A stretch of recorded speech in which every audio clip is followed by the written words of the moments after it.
ইসলামী আন্দোলন বাংলাদেশের প্রেসিডিয়াম সদস্য হযরত মাওলানা মুফতি সৈয়দ মোহাম্মদ ফয়জুল করিম সাহেব জালাল খলিফা পীর সাহেব চরমনাই রহমতুল্লাহ আলাইহি।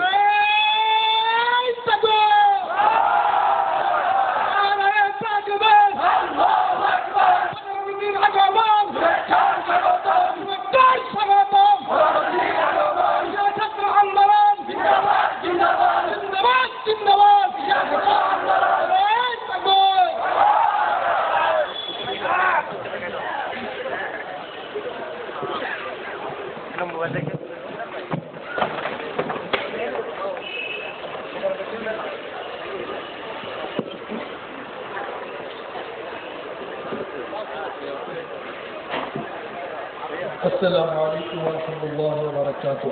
وعليكم السلام.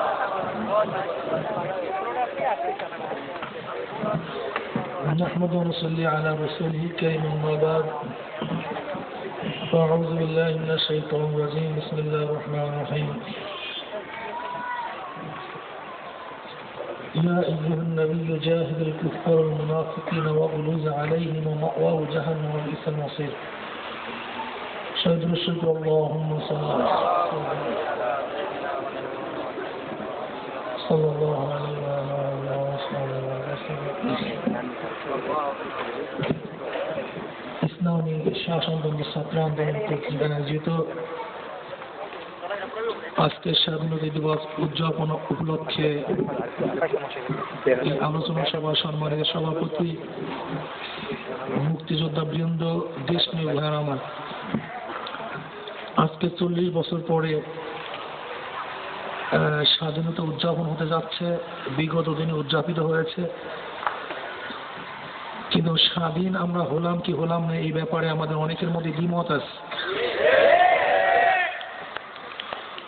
স্বাধীনতা মানি স্বাধীন, সহযোগ অধীন, পরাধীনতা থাকবে না সেখানে, তার নামই স্বাধীন।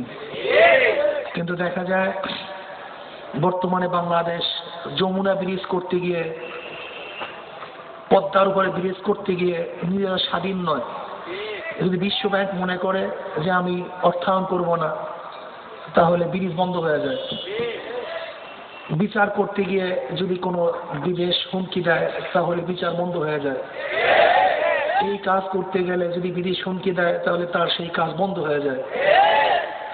যদি ভারত বলে আমাকে করিডোর দিতে হবে, আমাকে এই জমি ছেড়ে দিতে হবে, আমাকে চিটাংয়ের সেই জায়গা পোর্ট ছেড়ে দিতে হবে, তাহলে আমাদেরকে দিতে বাধ্য হয়।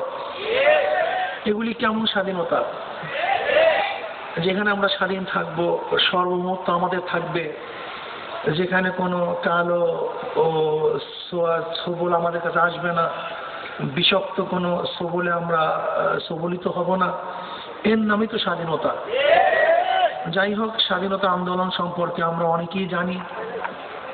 আসলে একদিনেই কিন্তু স্বাধীন হয় নাই, এর সূচনা অনেক আগে থেকেই হয়েছিল। আমাদের অ্যাসোসিয়েট প্রফেসর সহকারী অধ্যাপক সাহেব বলেছিলেন, আসলে এদেশে অনেক জাতির আগমন ঘটছিল। 1498 ঈসাই সালে ভাস্কর দা গামার প্রথম পর্তুগিজ এদেশে নৌ পথে সুরাটে আসেন। তার অনুকরণে মিস্টার হেকিন্স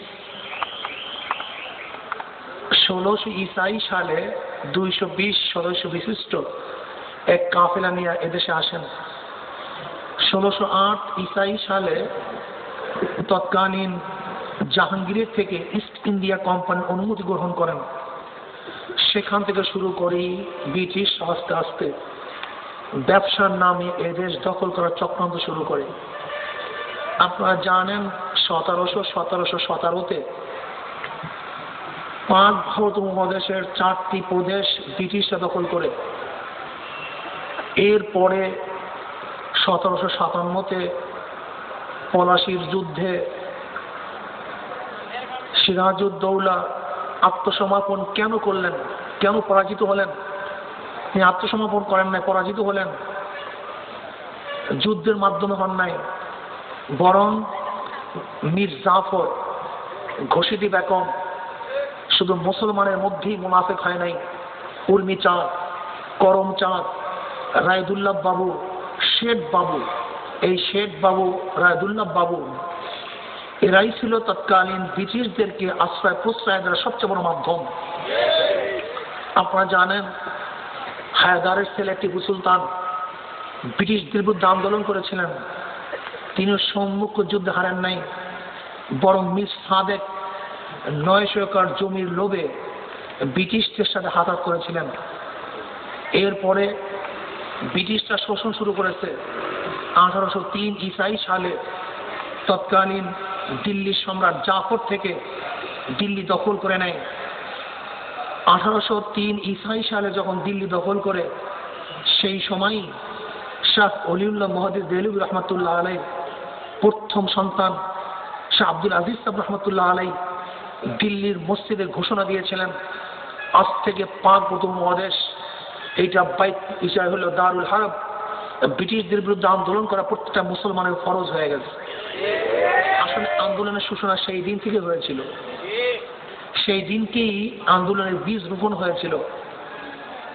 আপনারা জানেন পাক উপমহাদেশে মুসলমানদের আগমন ঘটেছিল রাজনৈতিকভাবে 1712 হিজরিতে, ঈসাই খ্রিস্টাব্দে হযরত মুহাম্মদ বিন কাসিম রহমতুল্লাহ আলাই 5000 সৈন্য নিয়ে ম্যাকারনের পথ ধরে রাজা দাহিরের 1 লক্ষ সৈন্যের বিরুদ্ধে বিজয় অর্জন করেন।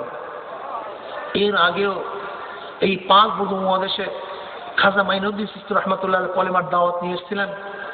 তার একার হাতে আপনারা জানেন 1 কোটির উপরে হিন্দু শুধু মুসলমান হয়েছিল। যাই হোক, মুসলমানদের শাসন কার্য পাক উপমহাদেশে প্রায় 750 বছর থেকে 800 বছর পর্যন্ত একাধারে চলতেছিল।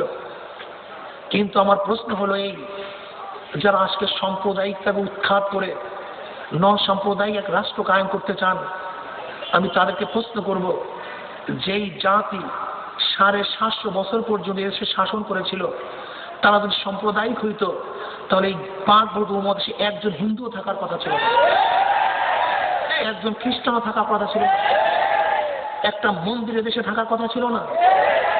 কিন্তু আমরা কি দেখতে পেলাম, বরং মুসলমানের সংখ্যার চেয়ে হিন্দুদের সংখ্যা দীর্ঘদিনই বেশি ছিল। যখন তারা শাসক ছিলেন তখনও বেশি ছিল, যখন তারা শাসক ছিলেন না তখনও বেশি ছিল। কি বুঝলাম? আমরা বুঝলাম যে মুসলমানরা কোনোদিন বিজাতিদের উপর আক্রমণ করতে পারে না। আপনারা জানেন হযরত জিন্দা পীর আলমগীর রহমতুল্লাহ আলাই দীর্ঘ 50 বছর পর্যন্ত এদেশের সম্রাট ছিলেন। 1-2 দিন নয়, দীর্ঘ 50 বছর পর্যন্ত। তারা সুজা মুরাদকে তিনি পরাজিত করে তিনি ক্ষমতায় বসলেন। কেন বসলেন? তারও বহুতবার কারণ আছে, যুক্তিযুক্ত কারণ আছে। কারণ দারা সুরা মুজাদ এরা হলো দেশদ্রোহী, তারা মদ্যপায়ী, তাদের যে চরিত্র ছিল সেই চরিত্রের মধ্যে মুসলমানের কোনো ছাপ ছিল না। হযরত জিন্দা পীর আলমগীর রহমতুল্লাহ চিন্তা করলেন, এদের কাছে ক্ষমতা গেলে এদের ধ্বংস হয়ে যাবে, মানুষের মধ্যে কাটাকাটি হবে, মানুষ সুখে শান্তিতে থাকতে পারবে না। বিদায়ী আপন ভাইকে পরাজিত করে তিনি সম্রাট, তিনি দায়িত্ব গ্রহণ করলেন। আপনারা জানেন মুসলমানদের শাসনকালীন অবস্থায় কোন একটা হিন্দুর মন্দিরে আঘাত করা হয় নাই। যুদ্ধ চলাকালীন হযরত আলমগীর রহমতুল্লাহ জমানায় একটা মন্দিরে আঘাত এনেছিল মুসলমানরা। তিনি যুদ্ধ থামার সাথে সাথে নিজের অর্থায়নে সেই মন্দিরকে পুনর্নির্মাণ করে দিয়েছিলেন, আক্রমণ করেননি। আপনারা জানেন মুসলমানদের সভা সমিতিতে তাদের পরিষদের মধ্যে হিন্দুদের অগ্রণী ভূমিকা সবচেয়ে বেশি ছিল। ইতিহাস সাক্ষ্য, কি কথা ঠিক না? তারা কাঁধে কাঁধ মিলিয়ে তারপর তারা কাজ করছেন। মুসলমান সাম্প্রদায়িক নয়, বরং মুসলমান সমস্ত জাতিকে, মানুষ কেন, মুসলমান তো একটা পশুকেও শান্তি দেওয়ার জন্য প্রস্তুত রয়েছে। আপনারা জানেন হযরত ওমর ফারুক রাদিয়াল্লাহু তাআলা বলছেন, আমার খেলাফতের আমলে ফোরাতের কুলেও কোন একটা কুকুর যদি না খেয়ে মারা যায়, তাহলে আল্লাহর কাছে আমাকে জবাব দিতে হবে তোমার খেলাফতের আমলে, শাসন আমলে একটা কুকুর কেন না খেয়ে মারা গেল? আমরা শুধু মানুষদেরকে শাসন করি না, আমরা শুধু মানুষদেরকে মানুষত্ব ফিরায় দেই না, তাদেরকে শুধু নিরাপত্তা দান করি না, বরং মুসলমানের কাছে, ইমানদারওয়ালার কাছে একটা কুকুর পর্যন্ত নিরাপত্তা লাভ করে। ইতিহাস সাক্ষ্য। আপনারা জানেন পঞ্চম খলিফা ওমর ইবনে আব্দুল আজিজ রহমতুল্লাহ আলাইহি, তিনি যখন ইন্তেকাল করলেন, তৎকালীন সময় পত্রিকা ছিল না, টেলিক্স ছিল না, ফ্যাক্স ছিল না, মোবাইল ছিল না। অদূর এক গ্রাম্য ব্যক্তি বলতেছেন ওমর বিন আব্দুল আজিজকে দুনিয়াতে নেই। কেন? কিভাবে বুঝলা? ওই যে দেখো একটা নেকড়ে বাঘ একটা ছাগলকে তাড়া করতেছে, যদি ন্যায়পরায়ণ বাদশা দুনিয়ার মধ্যে থাকে তাহলে একটা নেকড়ে বাঘ একটা ছাগলের উপর অবৈধ আক্রমণ করতে পারে না। নিশ্চয়ই ওমর বিন আব্দুল আজিজ রহমতুল্লাহ দুনিয়াতে নেই। খবর নিয়ে দেখা গেল যে আসলেও সেই সময় ওমর বিন আব্দুল আজিজ রহমতুল্লাহ দুনিয়া থেকে বিদায় হয়ে গেছেন। এই হলো ন্যায়পরায়ণ শাসক। ন্যায়পরায়ণ শাসক দুনিয়াতে থাকাকালীন একটা কুকুর একটা মুরগির উপর আক্রমণ করতে পারে না, একটা বাঘ একটা পশুর উপর আক্রমণ করতে পারে না। কিন্তু বর্তমান যখন আমরা কি দেখতেছি, যাই হোক এই সম্পর্কে আমি বলবো ইনশাআল্লাহ। আমরা দেখলাম যে 1603 ঈসাই সালে তৎকালীন সম্রাট জাফর থেকে যখন এই দেশ দখল করে, তখনই শাহ আব্দুল আজিজ রহমতুল্লাহ আলাইহি দারুল হক ঘোষণা করেন এবং মুসলমানরা ব্রিটিশদের বিরুদ্ধে আন্দোলনের সূচনা করেন। শুধু তাই নয়, আপনারা জানেন 1857 সিপাহী বিপ্লব আজাদি আন্দোলন শুরু হয়। এই আজাদি আন্দোলনে হাজারো হাজারো আলেম জীবন দিয়েছেন, তাদের জান মালের কোনো নিরাপত্তা ছিল না। এরপরে কেন্দ্রীয় সরকারের নেতৃত্বে আপনারা জানেন 1864-তে মিস্টার হ্যাকিন্স ডাব্লিউ হান্টার একটা রিপোর্ট পেশ করে কেন্দ্রীয় সরকারের নেতৃত্বে যে বাগদাদ উপমহাদেশে ব্রিটিশদের স্থায়ীভাবে শাসন কার্য পরিচালনা করতে গেলে আমাদের কি কি প্রয়োজন, তখন W Hunter, PB William Hunter সে একটা রিপোর্ট পেশ করে। এটা হলো 1864 ঈসাই সালে। সেই রিপোর্টটার মধ্যে 3টা রিপোর্ট ছিল। নাম্বার 1, যদি বাগদাদ উপমহাদেশে স্থায়ীভাবে ব্রিটিশদের শাসন করতে হয় তাহলে এদেশ থেকে কোরআন শরীফকে প্রজ্বলিত করতে হবে, কোনো কোরআন রাখা যাবে না। নাম্বার 2, সমস্ত মাদ্রাসাকে উৎখাত করতে হবে। নাম্বার 3, সমস্ত আলেমদেরকে ধ্বংস করতে হবে। ডাব্লিউ হান্টার, উইলিয়াম হান্টার এই 64-তে এই রিপোর্ট পেশ করার পরে তৎকালীন জমানায় 3000 জেল কোরআন শরীফকে প্রজ্বলিত করা হয়েছিল। 3000 মানে 3 লক্ষ বলতে পারেন হুজুর 3 লক্ষ কপি কোরআন শরীফ জ্বালিয়ে দেওয়া হয়েছিল। আমরা ব্যাস আজকে 3 লক্ষ কপি কোরআন শরীফ ছাপিয়ে নেব না। তৎকালীন জমানায় কোরআন শরীফ হাতে লিখতে হইতো, ছাপাখানা ছিল না। এই হাতে লেখা 3 লক্ষ কপি কোরআন শরীফ জ্বালিয়ে দেওয়া হয়েছিল। শুধু তাই না, আপনারা জানেন এই বাংলার মধ্যে 80,000 মাদ্রাসাকে বুলডোজার দিয়ে ধ্বংস করা হয়েছিল। শুধু তাই নয়, শুধু দিল্লির মধ্যে 1000 মাদ্রাসাকে সমূলে বিন্যস্ত করে ধ্বংস করা হয়েছিল। শুধু তাই নয়, চাকরি চর থেকে শুরু করে খায়বার পর্যন্ত এমন কোনো গাছ ছিল না যে গাছের মধ্যে একজন আলেমকে ফাঁসিতে ঝুলানো হয় নাই, একজন আলেম ছিল না। মিস্টার টমসন তিনি বলেন, সাংবাদিক, আমি একবার এক খ্রিস্টান বস্তির মধ্যে গেলাম, সৈন্যদের মধ্যে গেলাম, আমার নাকের মধ্যে মনুষ্য পড়ার গন্ধ আসতেছে। আমি চিন্তা করলাম কিসের গন্ধ আসতেছে। আমি তাঁবুর থেকে বের হলাম, আমি দেখলাম 80 জন আলেমকে একেবারে উলঙ্গ করে তাদেরকে আগুনের মধ্যে নিক্ষেপ করা হচ্ছে, প্রজ্বলিত করা হচ্ছে। তাদের পুরা গন্ধে গোটা এলাকা ছাইয়ে গেছে।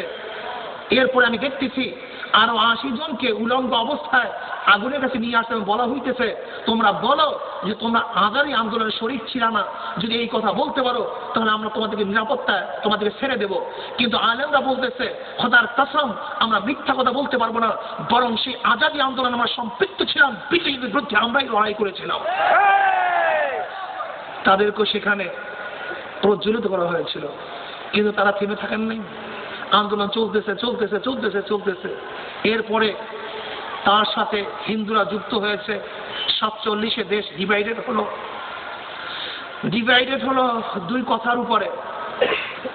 2টা কথার উপরে। তা আবার কি, যে 2 নেশন থিওরি, 1 নেশন থিওরি, যে বাগদাদ উপমহাদেশ একই থাকবে নাকি ডিভাইডেড হয়ে যাবে।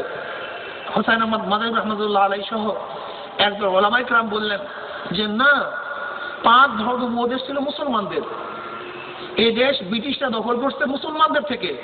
এই দেশ আমাদের দেশ, এটা আমরা কেন ডিভাইডেড করব? বরং আমাদের দেশে আমরাই শাসক হব। কিন্তু আরব দলে বললেন না, মুসলমানের সেই শক্তি এখন আর নাই, মুসলমানের ইমানি চেতনা এখন আর নাই, মুসলমান দুর্বল হয়ে গেছে। কাজে একটা কাজ করতে হবে, পাক উপমহাদেশকে ডিভাইডেড করে আমরা মুসলমানদের ভিন্ন স্বতন্ত্র একটা ভূখণ্ড করব, যেখানে মুসলমানরা শক্তি অর্জন করবে। যখন শক্তিশালী হবে, শক্তিশালী হওয়ার পরে আমরা গোটা পাক উপমহাদেশ আবার আমরা দখল করে নেব। Two nation theory, one nation theory, এই থিওরির উপরে মুসলমানরা ডিভাইডেড হয়ে গেলেন। যেই নাম ছিল না পাকিস্তান নামে এক ভূখণ্ড আমরা দেখতে পেলাম 47-এ, কি কথা ঠিক না? পাকিস্তান, পাকিস্তান নামীয় একটা দেশ দেখলাম। কিন্তু অবস্থা এরকম হলো যে আপনারা জানেন হিন্দুরা তো আসলে খুব গভীর চিন্তার মানুষ, তারা চিন্তা করে খুব গভীরভাবে, চিন্তা চেতনার মধ্যে গভীরতা অনেক আছে, ঠান্ডা মাথায় তারা চিন্তা করে।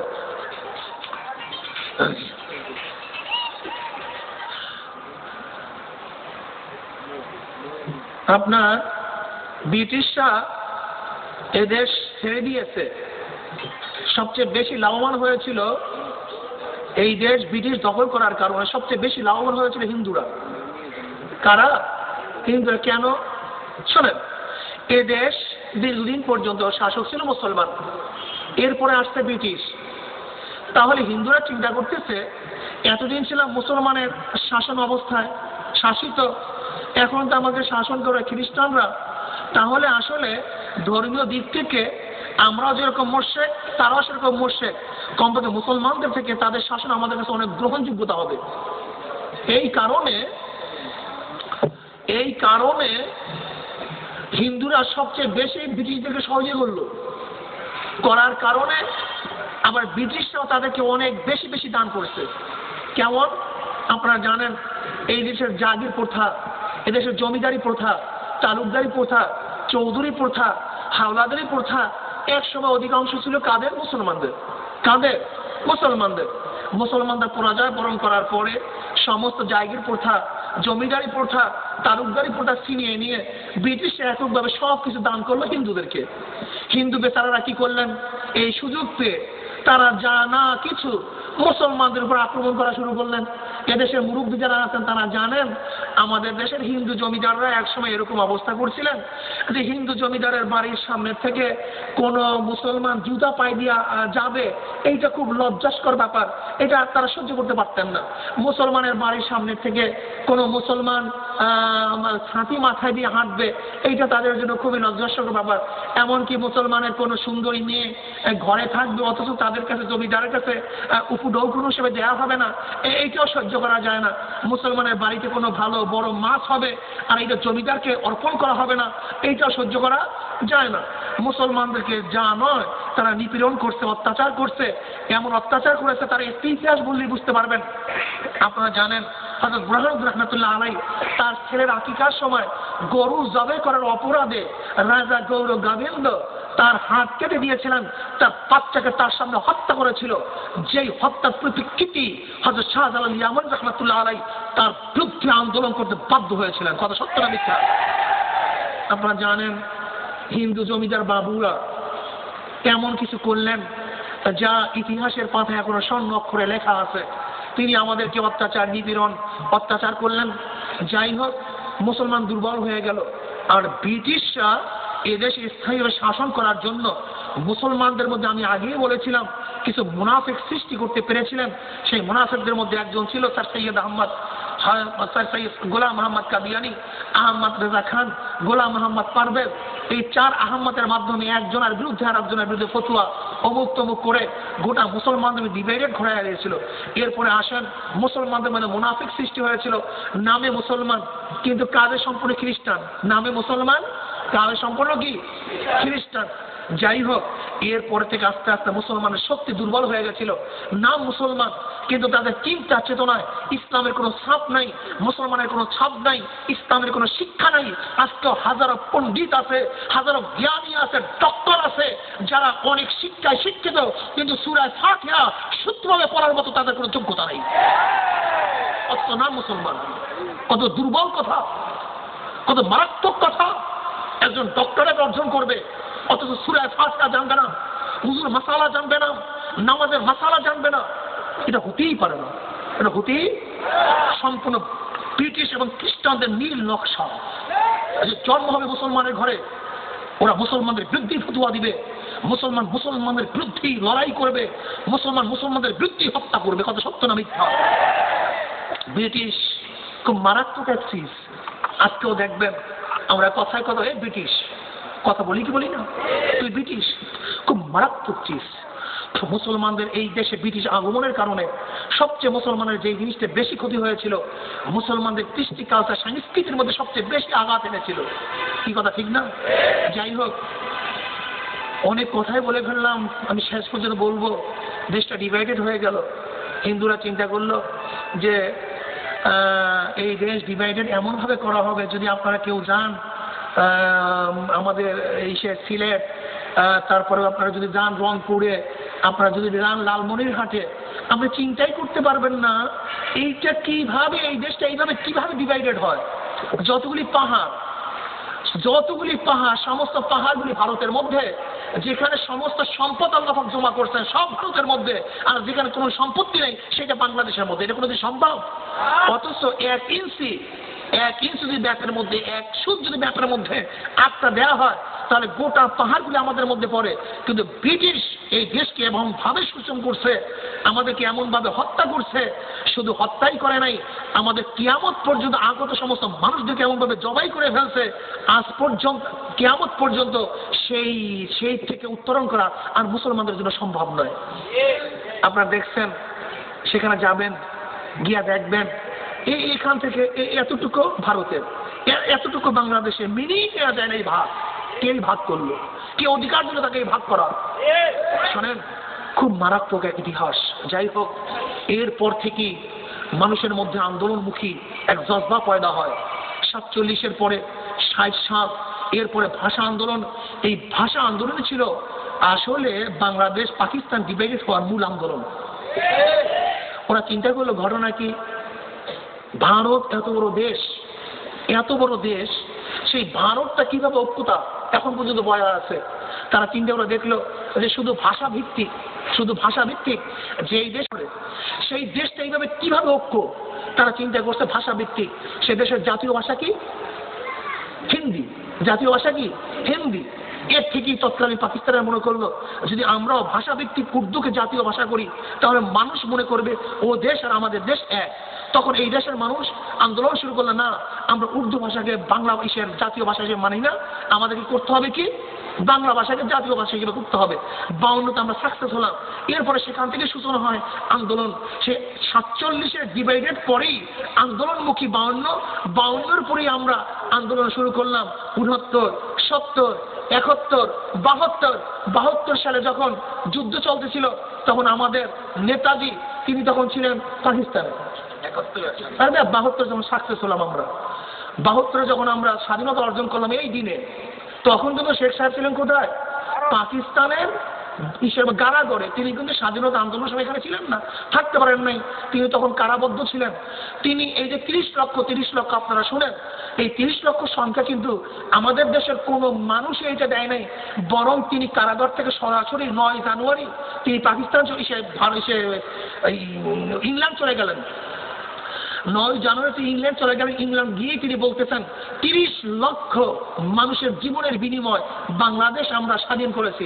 তৎকালীন সময় থেকেই এই যে 30 লক্ষ এর সঠিক সংখ্যা কিন্তু আমরা কেউ কিন্তু জানি না। এইটা কিন্তু প্রথম তিনি কারাগার থেকে মুক্তি হয়ে সরাসরি চলে গেলেন ইংল্যান্ডে তিনি বললেন যে 30 লক্ষ শহীদের বিনিময় আমরা বাংলাদেশে অর্জন করেছি। যাই হোক, আমরা দ্বিমত পোষণ করি নাই, দ্বিমত পোষণও কেউ করে না, যেহেতু সঠিক সংখ্যা আমরা কেউ জানি না। আর তিনি নিশ্চিত করে চোখে দেখা ব্যতীত কোনো মানুষের কাছে না শোনা পর্যন্ত এটা বলতেও পারেন না। 30 লক্ষ আজকে শহীদের বিনিময় বাংলাদেশ আমরা দখল করছিলাম। সেখানে আপনার ভাই, আমার বাবা, আপনার বাবা সেখানে শাহাদত বরণ করে আজকে মাটির নিচে শুয়ে আছেন। কিন্তু আমি বলবো, আজকে শহীদদের রুহের মাগফিরাতের জন্য যে প্ল্যান বা পদ্ধতি আমরা করতেছি, সেই পদ্ধতি কি ইসলামের পদ্ধতি, হিন্দুদের পদ্ধতি? এটা বুঝতে হবে। আমি আগেই বলছি, যে ব্রিটিশদের শাসন করার কারণে সবচেয়ে বেশি ক্ষতিগ্রস্ত হয়েছে মুসলমানদের মধ্যে কিছু নাস্তিক এবং ভাবাপন্ন এবং খ্রিস্টানদের চরিত্রবান কিছু মুনাফিক সৃষ্টি করতে বাধ্য হয়েছিল। আমার ভাই, আমার বোন, আমার বাবা শাহিত আছে, অথচ ন্যাংরা পায়ে, খালি পায়ে, আমুক দোয়া, উজু থাকবে না, গোসল থাকবে না, সূর্য উদিত হওয়ার সময় তাদেরকে তপস্যা করতে হবে, অথচ তাদের জন্য সূরা ফাতিহা খানি করা উচিত ছিল, সূরা ইখলাস করা উচিত ছিল, কোরআন খানি করা উচিত ছিল। তাদের আত্মার মাগফিরাত, রুহের শান্তি পাইত। আমি প্রশ্ন করব, এটা কোথা থেকে পেলেন? কোথা থেকে পেলেন? আসুন, যদি আমার মুসলমান হিসেবে আমার ভাইদেরকে শহীদ আপনি মনে করেন, তাহলে তাদের রুহের মাগফিরাতের যদি ইসলামী যে কায়দা আছে, সেই কায়দা তাদের রুহের মাগফিরাত পেশ করার জন্য ব্যবস্থা করেন। এবং হিন্দুরা যারা মারা গিয়েছেন তাদের ধর্মীয় কায়দায় তাদের রুহের মাগফিরাত, আত্মার কি করে শান্তি, আত্মার শান্তি কি ব্যবস্থা করা হয়, কিভাবে হিন্দুদের আত্মার শান্তি হয়, সেই প্রক্রিয়া তাদের শান্তি পৌঁছাবার ব্যবস্থা করা হোক। এইটা আজকে আমার স্বাধীনতা দিবস আমার প্রস্তাব থাকবে। আজকে সূরা ফাতিহা কুলখানি, আজকে আমার বাবা, আপনার বাবা মারা গেলে কুলখানি করি, ফাতিহা খানি করি, কোরআন খানি করি, দোয়ার অনুষ্ঠান করি, তাহলে কি যারা শহীদ হয়ে গেছে, যারা মারা গেছে, তারা কি আমাদের শত্রু? তাদের ব্যাপারে সূরা ফাতিহা খানি কেন করা হবে না? রাষ্ট্রীয়ভাবে কুলখানি কেন করা হবে না? দোয়ার অনুষ্ঠান কেন করা হবে না? তাহলে তাদেরকে আপনার শত্রু মনে করতেছেন? নিশ্চয়ই শত্রু মনে করতেছেন। না হলে রুহে মাগফিরাতের জন্য আপনার বাবা মারা গেলে আপনি সেখানে খালি পায়ে, ন্যাংরা পায়ে, আপনি আমুক দোয়া, বিনা উযুতে, বিনা গোসলে আপনি আপনার বাবার কবরের কাছে পর্যন্ত যান না, আপনার মায়ের কবরের কাছে পর্যন্ত যান না, আপনার ভাইয়ের কবরের কাছে যান না, অথচ যারা দেশকে স্বাধীন করার জন্য এত আত্মহত্যা দিল, যারা রক্ত ঝরালো, অথচ তাদের কবরের কাছে আপনি উলঙ্গ অবস্থায়, আপনি উলঙ্গ পায়ে, আপনি খালি মুখে, মুখ দিয়ে পচা গন্ধ আসে, আপনার উযু নাই, গোসল নাই, সেখানে কিভাবে আপনি গেলেন? কিভাবে গেলেন? নিশ্চয়ই তাদেরকে আপনি ভালোবাসেন না, আপনি ভালোবাসেন না। আজকে যাই হোক, অপসংস্কৃতির দুনিয়াতে সব ভরে দিতেছে। আজকে কি করতেছে দেখবেন, আমরা পহেলা বৈশাখ উদযাপন করি, কি বইলা? বাঙালি সংস্কৃতির নামে। অথচ এই বাঙালি এই শতাব্দী শুরুই করছে বাদশাহ আকবর, তাও আরবি সনের সাথে সামঞ্জস্যতা করে, আরবি সনের সাথে সামঞ্জস্য, কর আদায় সুবিধার্থে। জানি না কবে থেকে বাংলা ভাষা শুরু হলো, বাদশাহ আকবরের থেকে শুরু হলো। যাই হোক, আপনি পহেলা বৈশাখ উদযাপন করবেন। সেই পহেলা বৈশাখ উদযাপন কিভাবে করবেন? বট মূলে। এসো পহেলা বৈশাখ, দেখা হবে তোমার সাথে বট মূলে। গেন্দ্রীয় লেখা দেখেন না, খুব কঠিন কথা। সবচেয়ে বড় কথা হলো মুসলমান আজকে ইসলামী সংস্কৃতিকে দূরে থাকার কারণে এদের মাথার মধ্যে ইসলাম শব্দ আসলেই মনে করে এই রাজাকার। ইসলাম শব্দটাকে মুসলমান এখন বুঝতেই চায় না। এই সবচেয়ে বড় কঠিন কথা এবং কঠিন কথা। আপনি বললেন কি, এসো হে পহেলা বৈশাখ, দেখা হবে তোমার সাথে কোথায়? আচ্ছা, বটমূলে আমি জানি কাদের দেবতা, আমরা জানি বটমূল কাদের দেবতা। বটমূলের গোড়া কারা তপস্যা করে আমাদের জানা আসে না, হিন্দুরা। সেখানে তো আমাদের কোনো কাজ নেই, কি কথা ঠিক না? আবার দেখবেন এই গঞ্জির উপরে যে পহেলা বৈশাখের গেঞ্জিগুলি যে বানানো হয়, তার উপরে কিছু ছবি দেখা যায়। সেই ছবিগুলি ঢোলের, একতারা, সারিন্দা। আচ্ছা বলেন তো, একতারা, ঢোল, সারিন্দা, তবলা, এরকম কোন সংস্কৃতি মুসলমানদের আছে? কেউ দেখাতে পারবেন? কিন্তু ঢোল, তবলা, একতারার সংস্কৃতি হিন্দুদের। কি কথা ঠিক না? তুমি আজকে থেকে পহেলা বৈশাখ উদযাপন করতেছো মাত্র, আর 1000 বছর আগের থেকে হিন্দুরা এই পহেলা বৈশাখে পূজা আশ্রা করতেছে। তাহলে দেখা যায় যে তোমরা যে পহেলা বৈশাখ উদযাপন করছো বাঙালি সংস্কৃতির নামে, আর হিন্দুরা এই দিনে সংস্কৃতি পালন করতেছে তাদের পূজার নামে। কি কথা ঠিক না?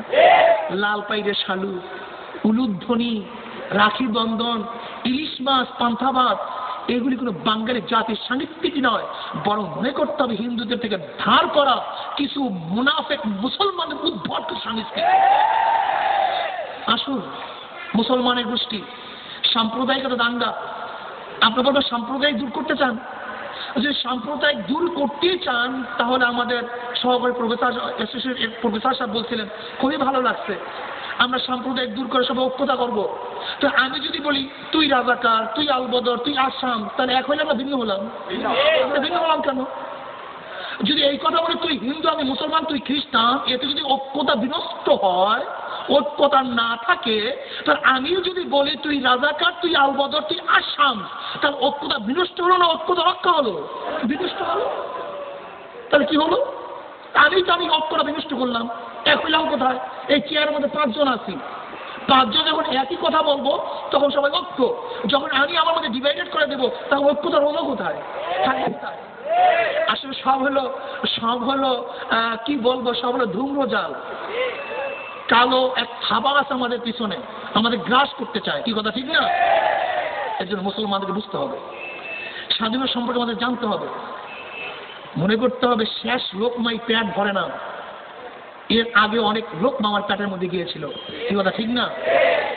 শুধু 72-এর এই 16ই ডিসেম্বরই স্বাধীনতা পাই নাই, এর আগে ওই 1803 থেকে যে আন্দোলন শুরু হয়েছিল সেই আন্দোলনের শেষ হয়েছিল 1972 16ই ডিসেম্বরে। কথা সত্য না মিথ্যা? আজকে 71 আজকে আপনারা জানেন আব্দুল হামিদ খান ভাসানী সাহেব, তিনি তো এই সংগঠনের মূল ছিলেন, তিনি সবচেয়ে বড় আন্দোলনের মুখ ছিলেন। তাজুদ্দিন সাহেব, যার সম্পর্কে বলা হয় সে না থাকলে এত স্বল্প সময় স্বাধীনতাই হইতো না, তাদের নাম আসে না, ভাসানী সাহেবের নাম আসে না। আমি মনে করি প্রফেসর সাহেবের সাথে আমি আলোচনা করছিলাম, এদেশের মুক্তিযোদ্ধা তারা যারা ভোট দিয়েছিলেন তারাই মুক্তিযোদ্ধা। এই দেশের শেখ সাহেব কত % ভোট পেয়েছিলেন? 98%। এই 98% ভোট যারা দিয়েছিল সবাই মুক্তিযোদ্ধা। কত সত্য না মিথ্যা? যারা আশ্রয় দিয়েছিল, প্রশ্রয় দিয়েছিল, খানা দিয়েছিল, যারা সাহায্য করেছিল, অর্থায়ন করেছিল, যারা নীরবতা পালন করেছে, সবাই মুক্তিযোদ্ধা। যদি সবাই মুক্তিযোদ্ধা না হতেন এই স্বল্প টাইমে এরকম দেশ বিভক্তি হওয়ার বা স্বাধীন হওয়ার কোনো প্রশ্নই আসে না। কি কথা ঠিক না? কাজে আমরা সবাই মুক্তিযোদ্ধা, কোনো এক ব্যক্তি মুক্তিযোদ্ধা নয়। হ্যাঁ, কেউ রণাঙ্গনে যুদ্ধ করছেন, কেউ অস্ত্র দিয়ে যুদ্ধ করছেন, কেউ মাথা দিয়ে যুদ্ধ করছেন, কেউ জবান দিয়ে যুদ্ধ করছেন, কেউ অর্থ দিয়ে যুদ্ধ করছেন, কেউ সহযোগিতা করিয়া যুদ্ধ করছেন। কি কথা ঠিক না? আসুন আমরা আজকে ঐক্যতা রক্ষা করব, সবাই মিলেমিশে থাকবো, ইসলামী সংস্কৃতি আমরা পালন করব, ইসলাম অনুযায়ী জীবন গড়ব।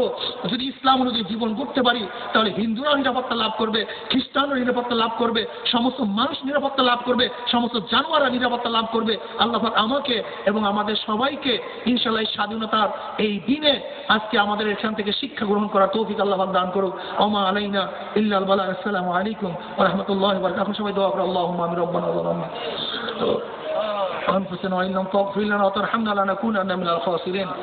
আল্লাহ যারা শহীদ হয়েছে, ইয়া আল্লাহ তাদের গুনাহসমূহ ক্ষমা করে দেন, ইয়া আল্লাহ তাদের গুনাহকে মাফ করে দেন। ইয়া আল্লাহ যারা শহীদ হয়েছে, ইয়া আল্লাহ আপনার দ্বীনের জন্য, দেশের জন্য যারা শাহাদাত বরণ করেছে, ইয়া আল্লাহ তাদেরকে আমরা জান্নাতুল ফিরদাউস দান করে দেন। ইয়া আল্লাহ যারা আহত হয়েছে, ইয়া আল্লাহ তাদেরকে ধৈর্য ধারণ করা তৌফিক দিয়ে দেন। ইয়া আল্লাহ অনেক মায়ের বুকি খালি হয়েছে, ইয়া আল্লাহ তাদেরকে ধৈর্য ধারণ করা তৌফিক দিয়ে দেন।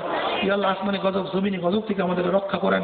ইয়া আল্লাহ আপুসের মধ্যে সবাই ভাই ভাই হিসাবে, বোন বোন হিসাবে মিলেমিশে থাকার তৌফিক দান করেন, আমাদের উপর শান্তি বর্ষণ করেন, আমাদের দিকে বিপদ আবার দূর করে দেন, সবাই ঐক্যতা হিসাবে থাকার তৌফিক দান করেন, মুসলমান ভাই হিসেবে কবুল করে নেন।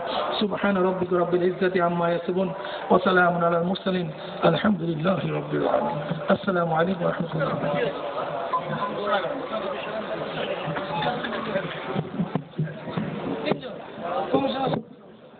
এই পর্যায়ে কমিশনার সাহেবের হাতে পুরস্কার তুলে দিচ্ছেন আমাদের আজকের অনুষ্ঠানের সম্মানিত প্রধান অতিথি হযরত মাওলানা মুফতি সৈয়দ মোহাম্মদ ফয়জুল করিম সাহেব। এখন পুরস্কার বিতরণ করছেন হযরত মোহাম্মদ সিরাজ ইসলাম মন্ডল সাহেবকে, আমাদের আজকে সম্মানিত প্রধান অতিথি। 6 নং ওয়ার্ডের সম্মানিত কাউন্সিলর। এখন পুরস্কার দিচ্ছেন আমাদের সম্মানিত প্রধান অতিথি সাহেবকে, সংবর্ধনা দিচ্ছেন আমাদের আজকের অনুষ্ঠানের বিশেষ প্রধান বক্তা আলহাজ আতিকুর রহমান নানুমন্ত্রী সাহেব।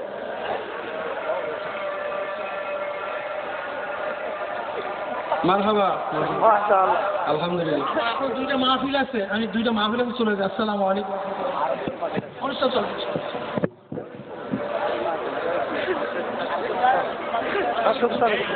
সম্মানিত সুধী, এখন থেকে আমাদের দ্বিতীয় অধিবেশন ইসলামী